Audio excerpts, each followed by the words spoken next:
มาส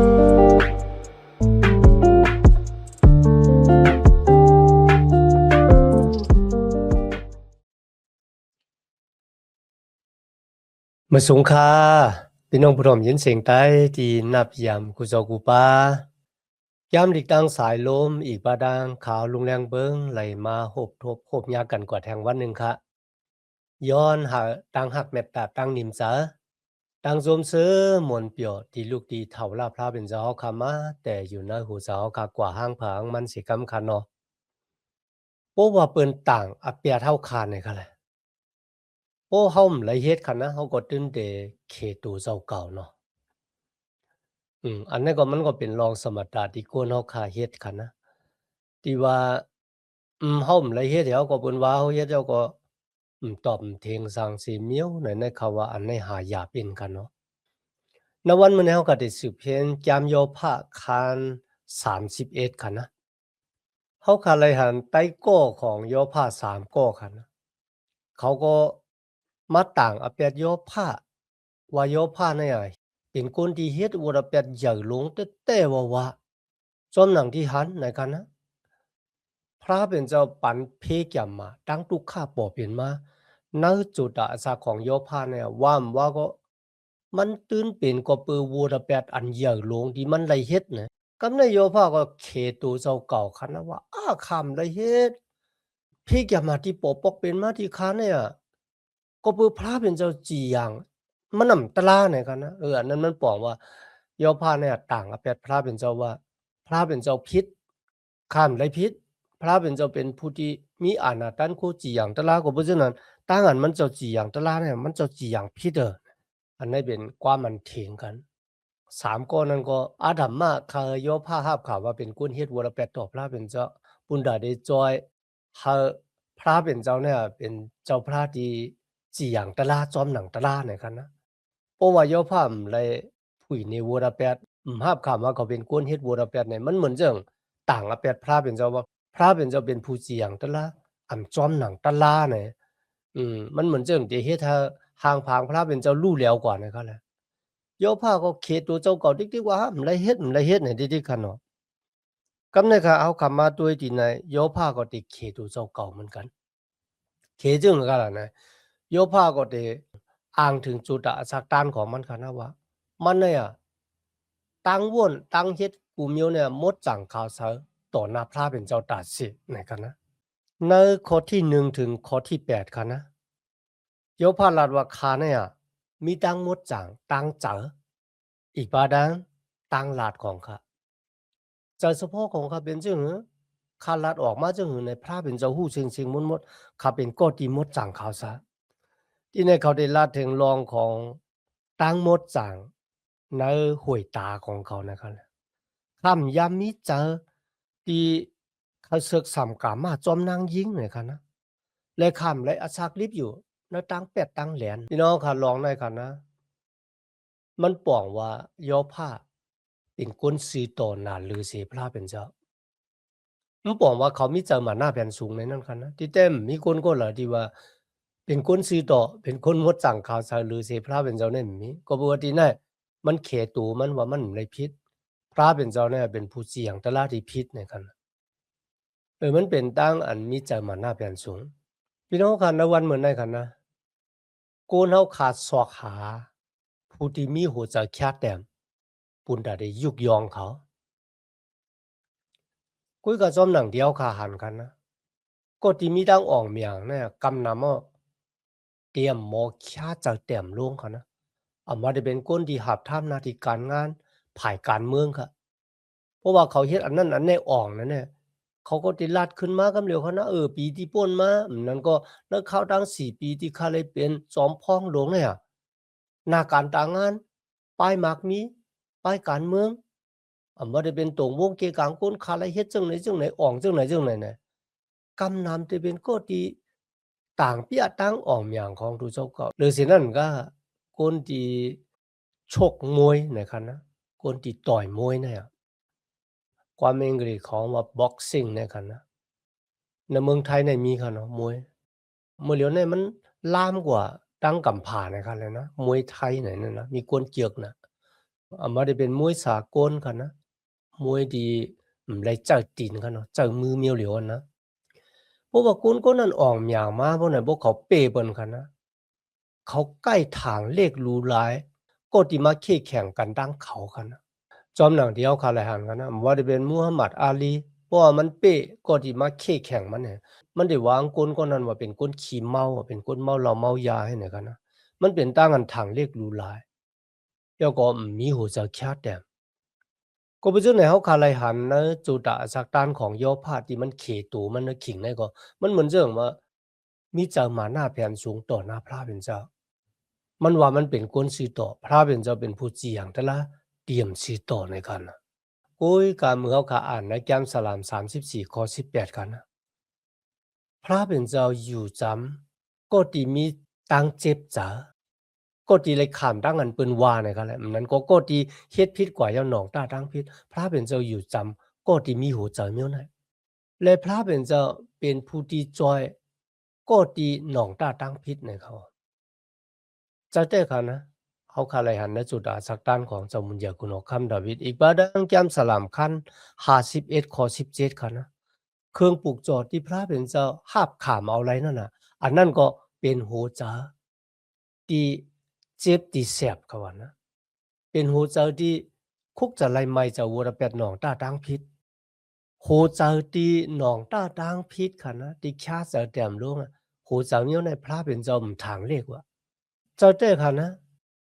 มีเสียป้างก็ลาดว่าพวกข้าเป็นโยภาเลยค่ะเดมฮัดลาดว่าข้าเป็นคนสีโตพระเป็นเจ้าเป็นผู้เจียงแต่ลาพิษในคำฮัดลาดในครับก็เบอร์ในแกมอิสยาห์57ข้อ15ค่ะนะพระเป็นเจ้าลาดว่าเขาอยู่ในที่สูงและที่มดจังเขาซะที่พระเป็นเจ้าอยู่กันนะเป็นที่สูงและที่มดจังเขาซะและในอาคิงเดียวกันพระเป็นเจ้าก็ที่อยู่ซ้อมก็ที่มีหัวใจที่แค่แต้มอยู่ซ้อมโกนค่ะนะหรือจะนั่นเหมือนกัน เมปันหูจะก็ตีมีหูจะแค่แต้มแหละก็ตีหนองตาตั้งพิษของทุกก็พี่น้องก็อันนี้เขาคาไลหันหูใจของพระเป็นเจ้ากำเนิดเขาติดตามว่าพระเป็นเจ้าบ้านได้จงมีหูจะแค่แต้มข้านะเพราะเขาอ่านด้วยนักยามฟิลิปปีกันนะเจ้าเยซูบ้านให้เป็นพระเป็นเจ้ามันเจ้าได้จุนกูสัมกูเปิงในเมืองกลางหาวกันนะปะหลางค่ำเลยค่ะเลยตีมีหมุนเสลนะครับยกก็ย่าลงมาขามเอาสาตีโกนเกิดเป็นโกนบุญดาได้จอยโกนยกก็กว่าขามตามบ่ได้ไปตางเฮาเหนือเสาหลักว่ามือที่เป็นเตียนดีอกหลีอายน่ะนะคะนะพี่น้องค่ะอันนี้ก็เป็นตั้งอันโหใจแค่แต้มที่เฮาขาเลยตุ้ยหันณจุดะอสักตานของเจ้าเยซูคริสต์ที่แดงมันเจ้าก็เป็นพระเป็นเจ้านั่นก็แหละ ที่ในใครว่าจึงขลาดบ่ในจึงมันเหมือนจึงขลาดว่าโยผ้าเนี่ยเคตูเจ้าเก่าเย้าลาดว่าตูเจ้าเก่าเป็นกุนสิต่อพิษพระเป็นเจ้าเป็นภายพิษในเขาในข้อที่9ถึง12ครับโยผ้าต่างเปียนี้ตั้งหลีของตูเจ้าเก่านะครับนะเออข้าเนี่ยเป็นคนที่ซื้อโยต่อหน้าหอหน้าเฮือนของข้าเนี่ยค่ำเลยมิจะข้าศึกสำกับมาจอมนางยิงก็นั่นจอมนางยิงก็นั่นน่ะค่ำเลยเฮ็ดค่ำเลยเล่นเมถุงโผเมของเพิ่นพวกข้าเฮ็ดบ่ได้ไปตอบพระเป็นเจ้าเนื้อร้องได้บ่ได้จังเอาเปิ้นมาหิมเอาเมข้ากว่าอันนี้เขาต่างเปียต่างหลีของเขาคันนะเขาเลยตุ้ยหันว่าพระเป็นเจ้าเนี่ยเป็นผู้ที่จีอย่างก็ที่มีวรแปด หรือฉะนั้นกาคณะมันเหมือนเรื่องเขาต่างกับแปดคนดังหลายว่านั่นน่ะคนมีวรแปดซึ่งนั่นน่ะพระเป็นเจ้าเตจีอย่างเขาข้าเนี่ยมีวรแปดทางก็เพื่อสั่งพระเป็นเจ้าซ้ำสี่อย่างข้าเนี่ยด้วยหันตั้งพิษของเปิ้นนะเจ้าก็เหมือนเรื่องเอาตัวเจ้าก่อกวาดแตกเปิ้นที่นั่นเขาลาถึงตั้งดีที่เขาละเฮ็ด13ถึง15คันนะเขายามป้นแปลนสุนได้สุนเป็นของเปิ้นครับเจ้าก็เขาหับขาม โกนกูก็เป็นก็ที่พระเป็นเจ้าผ่านสร้างให้เป็นมาแล้วมีกายขันธ์ลงเป็นกันเนี่ยอันนั้นเขาลาถึงตั้งหลีของเขากันนะที่ต่างเปี้ยนี่ได้ก้อนเนี่ยก็เลยว่าข้ามไรเฮ็ดเนี่ยกันนะจอมหลังที่เขาขาหันปุ่งหางเนี่ยเมื่อเขากว่าญ่าล้วนกำผ้าล้วนผ่านโปผ่านแม่จังเนี่ยก็เขาก็ติล้อมรู้ลุ่มล่าเหมือนจังหนังเป็นปอของลูกอ่อนจังนั้นบ่ได้เป็นแม่ไม้จังเนี่ยครับ เขาก็เลี้ยงเขาเลี้ยงพักเจ้าก็ล้อมดูลุ่มแล้วเอาเจ้าเสาในคันนะเอามาก้นดังหลายที่อยู่ดีกินน้ำหวานก้นที่ไรขามดังอันเป็นขี้เน็กเด็กเตียงเช่นน่ะเขาเป็นก้อที่ล้อมดูลุ่มล้านะเมื่อเขาขาดถ่อมความเขาลาดมันก็อัปเดตเจออยู่ครับมันจะว่ามันเจอคันนะเพราะมันเจอเนี่ยมันก็มหัดลาดมากเขากันเนาะเพราะว่าเขาขาดหลอมตัวในตุ่มวงเกกางก้นในวันเหมือนในนะครับเลยก็ที่เฮ็ดเหมือนเจ้าหนังที่ย้อผ้าต่างเปียในเขาว่ามีเอกอะที่หาก้นสิต่อเหมือนเขาในคันเลยนะมันมีไหนครับเจ้าเต้ค่ะนะเพราะว่าเขาขาดแต่กันต่างก้นในกาปานในเนี่ยเขาขาหันว่าโอ้ย้อผ้าในเป็นก้นหลีแต่ว่ากุยกันนะขิงเดียวกันครับเมื่อเขาขายุกตัวเจ้าเก่าว่าเขาหลีเสเปิ้นอันนั้นมันบอกว่าเขาคามีโหจาแผนสูงกันนะหรือสินั่นมันกล้ากันนะเขาว่าเขาเนี่ยเขาเป็นกุนซือต่อนะเขาไปฮู้ว่าพระเป็นเจ้าผู้ใหญ่แม่และสูงสุดป้าเนี่ยมันจะเป็นพวนผ่านสร้างเหมือนเจิงกนเฮ็ดมอลินนะครับกนเฮ็ดมอลินเนี่ยมันใครเฮ็ดตีมอลินเจิงก็ไรเขานะมันใครเฮ็ดเป็นหวานก็เลยใครเฮ็ดเป็นมอก็เลยใครเฮ็ดเป็นมอนึงก็เลยดีน่ะมีอะขว้างที่จะมาสั่งเจ้ามอลินค่ะนะเหมือนกันในคำไปปองเจ้านะร้องเนี่ยพระเป็นเจ้าเนี่ยมันเจ้าเฮ็ดไรกูสำกูเปิงมันเจ้ามีอะขว้างเฮ็ดหรือสินั้นเหมือนกันค่ะที่พระเป็นเจ้าเฮ็ดไรนั่นก็เพราะว่ามันคัดกันตั้งห่างผางพระเป็นเจ้าพระเป็นเจ้าเป็นผู้มดสร้างเนาะเพราะย่อมันเจ้าดีกว่าเฮ็ดวัวตะแปดนั่นแหละคุยกันที่ในคณะย่อผ้าก็วนขึ้นถึงไตโก้เขาก็วนขึ้นถึงว่าลองทางที่ปอเป็นมาเทแก่มมาเนอะอาสาของย่อผ้าเนี่ยมันลุกดีแล้วมาเนี่ยไตโก้ตั้ง3โก้ก็ตอบแล้วมือย่อผ้าถามกันนะก็บ่ย่อผ้าเขตตัวเจ้าเก่าว่าขามดจางข้าเป็นคนสิโตลองทางที่ปอปอกเป็นมานาสาขาเนี่ยมันเปลี่ยนมาอะไรจังหนังหือก็เปิดสังเนี่ยไตโก้เขาก็มีความตอบกันนะ3ก็มีความตอบตัวของย่อผ้าก็ฮู้เหมือนกันว่าก็เปิดสังลองตั้งให้ปอบอกเป็นมาในข้อที่24ถึง28ในข้อที่16ถึง23ในลาถึงตั้งอันเขาเป็นก็ที่มีเมตตาต่อคนอยากคนผ่าน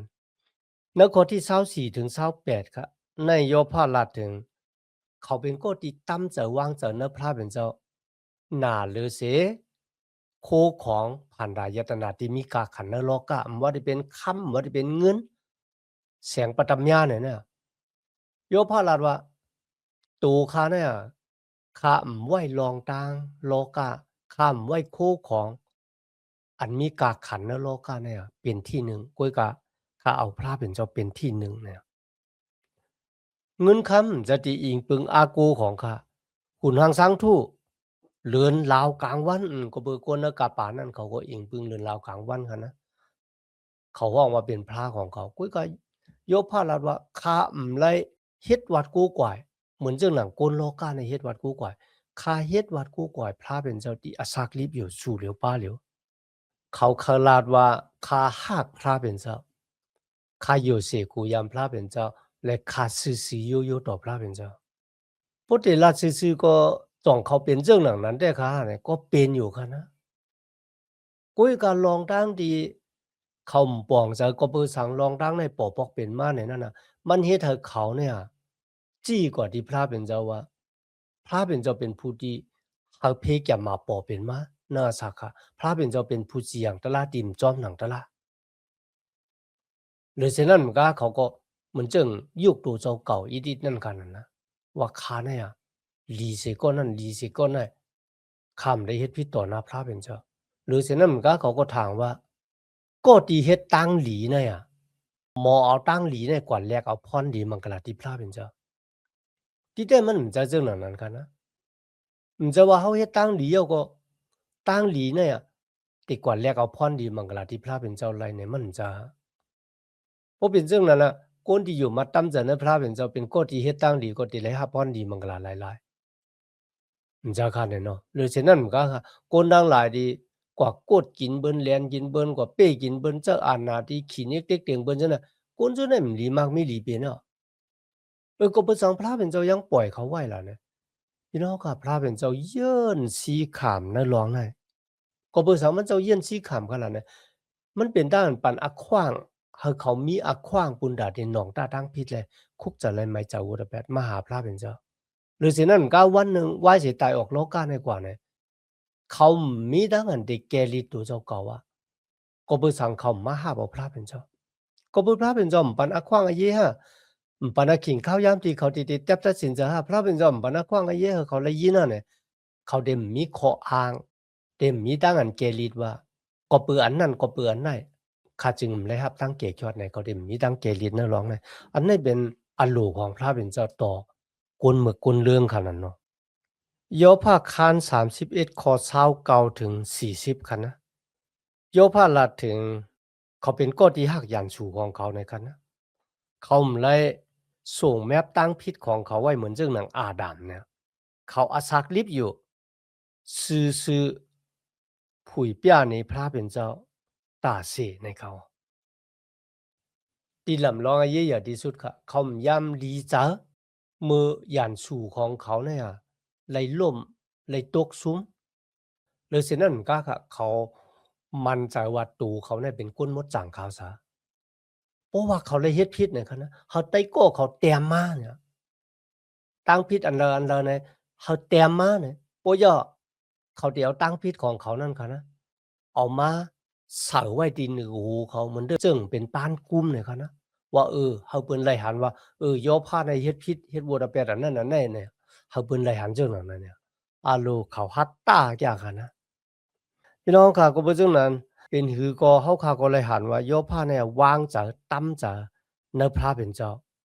หน้าลือเสกูสำกูเปิงเดี๋ยวว่าจังไหนก็ไล่ค่ะนะพวกกวาดแตกด้วยกันตั้งกวนเนอกะปานนั่นค่ะเนาะกวนเนอกะปานนั่นน่ะเขาไว้เลือนลาวกลางวันไว้หูนางสร้างทู่แล้วก็มัดเงินมัดคำในเป็นพระกุ้ยก็โยภาพเลยเป็นจังหนังนั้นอันนั้นก็เฮาค่ะก็อามอยู่กันนะเหมือนจังโกนเฮาค่ะนะวันเหมือนได้กันเนาะ เขาได้กวาดตั้ง2เซนเนอร์ขิงเดียวกันไรกันเนาะพวกกวาดตั้งซ้ายก็กวาดตั้งซ้ายพวกกวาดตั้งขวาก็กวาดตั้งขวามีพี่น้องค่ะถามค่ะตัดสิว่าผมมาอยู่มาตั้งเจนนี่สิสู้ยเขาถึงเขาไว้หูนางสร้างทู่อยู่จงไรฮะพี่น้องค่ะก็ลาสิว่าเขาได้กวาดตั้งซ้ายตั้งขวาเนอะขิงเดียวกันแหละเขาหลุดเลือกเอาตั้งเหลือตั้งหนึ่งนั่นขนาดนะคำแล้วคำมาถึงโยภาคาน32ทีนี้เขาขาดหันกลใจแทงก้อนหนึ่งมีชื่อว่าเอลีฮูค่ะนะมีเอลิพัดปิลตาแล้วก็จอผามีแทงก้อนหนึ่งเอลีฮูค่ะอันนั้นก็อาศักเล็กหรือเสเปินนะคะนะมันก็เป้าทอมเขาอุบกันอยู่เอลิพัดก็ได้ลาถึงตั้งอันตัวเจ้าเก่ายามมีตั้งอันตัวทบตาหันพอเฮ็ดจังไหนได้ก็ปือวัวระแปดให้ไหนกันเนาะ ปีละตัดค่ะนะสำหรับถึงตั้งอันลุ่มล่าหมายมีปักเปิงนะครับแหละจีการไหนกันนะโจผ่าสำหรับลองอาณาของโกนค่ะนะตั้งอันโกนเขามีอาณาในตั้งอันเต็บตัดปลาไหนครับแหละกำในมาถึง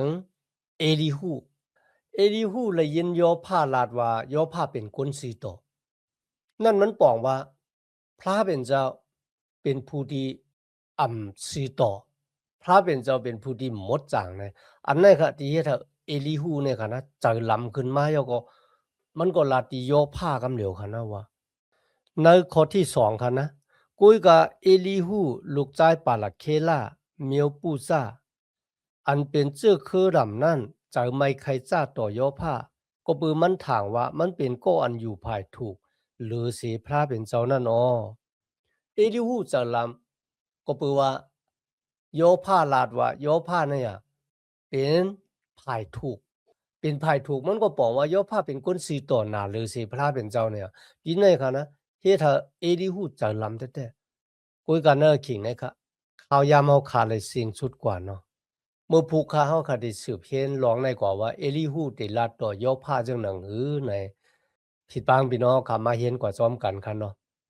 นวันเหมือนในคันเนาะย้อนหาตั้งหักเมตตาตั้งนิมจาตั้งสมซื้อมวลเปียวตีลูกตีเถาลาพระเป็นเจ้ามาแต่อยู่ในหูสาหอกคากว่าหางผาหางมันเสกรรมค่ะมาสูงค่า